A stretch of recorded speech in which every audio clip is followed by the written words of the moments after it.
World Cups. Alan Shearer scored 260 Premier League goals. Alex Ferguson won 13 league titles. These are achievements to be proud of. In this video, we'll explore the most embarrassing records.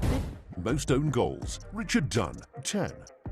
Now, every young kid dreams of putting the ball in the back of the net and hearing the roar of the crowd. Richard Dunn was no different. The only problem was he usually made the opposition fans cheer. The Irishman holds the unwanted record of scoring the most own goals in Premier League history. Dunn beat his own goalkeeper 10 times during a 19-year career with Everton, Manchester City, Aston Villa and QPR. That's 3 more own goals than Jamie Carragher, Phil Jagielka and Martin Skirtle in second place. Dunn liked to mix things up though. He scored some own goals with his feet and some with his head. You know, he was actually a really solid defender in his day, but every now and then he was overcome by the urge to put the ball in the wrong net. Fastest red card. Sergej Jahawa, 7 seconds. No one likes being on the bench, but it does give you a chance to assess the game and think about what you might do when you come on. Guildford us forward Sergej Jahawa clearly didn't think hard enough. His team were 3-1 down to Olympiakos Volos in a Greek second division game in 2013. His manager hoped Jahawa could make an immediate impact as a second-half sub. That's exactly what he did, but not in the way Guildford us wanted. Within 7 seconds of entering the field, Jahawa was sent off for catching his opponent in the face with his right arm. He didn't even need to take a shower.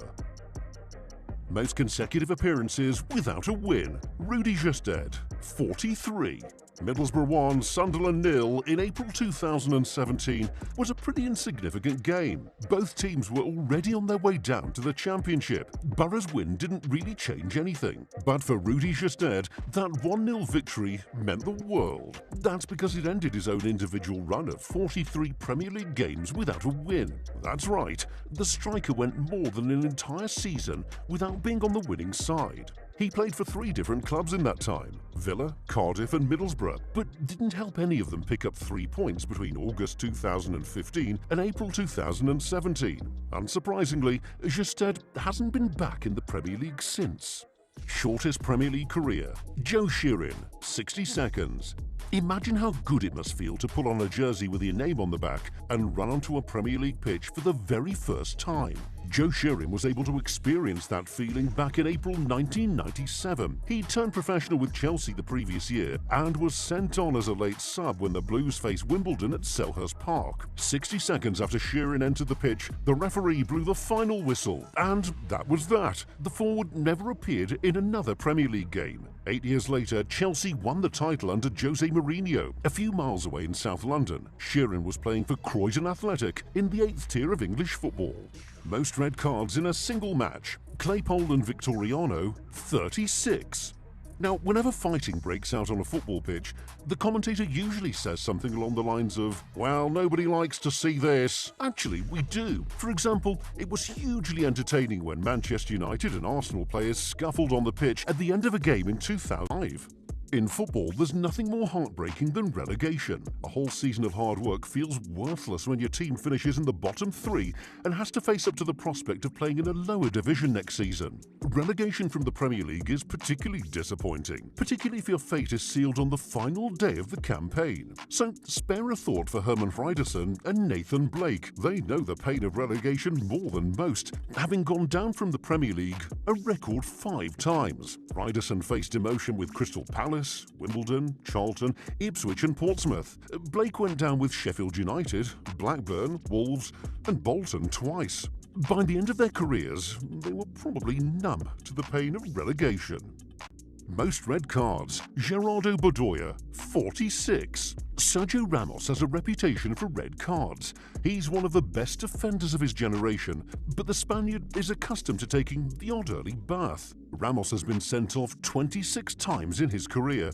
That's a lot, but it's nowhere near the record held by Gerardo Bedoya. The Colombian was a walking red card. A tough tackling defensive midfielder, Bedoya often got his timing wrong, and he was hot-headed too, resulting in a staggering 46 red cards in a 20-year career. Bedoya became a coach after hanging up his boots. In his first game as assistant manager of Santa Fe, guess what happened? Yep, he was sent to the stands after just 21 minutes. Old habits die hard. most consecutive games without a win. Derby County, 32. Whenever a team starts a Premier League season badly, fans and pundits wonder whether they might set a new record for the lowest points tally. But time and time again, those struggling sides are able to surpass Derby's paltry return of 11 points in 2007-8. That season's gone down in history for the Rams' sheer ineptitude. They only won one match, a 1-0 victory over Newcastle in September. After that, Derby went 32 games without a win, setting another unwanted Premier League record. The Rams haven't been promoted back to the top flight since then, so the run could extend beyond 32 games if and when they next return. Biggest defeat: AS Adima 149, Stade Olympique Le Mans 0. Stade Olympique Le Mans are a small team from Madagascar who made it to the Guinness Book of Records for all the wrong reasons. In October 2002, they were beaten 149-0 by AS Adima in one of the most extraordinary games in football history. Now, there's more to this story than meets the eye. SO Le Mans wanted to protest refereeing decisions that had gone against them in previous matches. So, instead of trying to beat AS Adima, they continually kicked the ball into their own net in protest. The SO Le Mans coach was later suspended for 3 years, and 4 players were also hit with bans. Meanwhile, the poor goalkeeper just missed out on his clean sheet bonus. Most days spent in the bottom 3. Sunderland, 1,227 days and counting. Anyone who's watched Sunderland Till I Die knows the Black Cats have been short of luck down the years. The problems began when Sunderland were relegated from the Premier League in 2016-17. The demotion didn't come out of the blue. The club had been battling the drop for years. Under Paolo Di Canio, Gus Poyet, Dick Advocaat and Sam Allardyce, they staged great escapes to stay in the Premier League despite being in the bottom 3 for most of the season. Sunderland have been relegated from the top flight 4 times since 1992. Now, that's not a record, but spending 1,227 days in the bottom 3 most definitely is. That's the equivalent of almost 3.5 years in the relegation zone. Now we know why Black Cats are considered unlucky.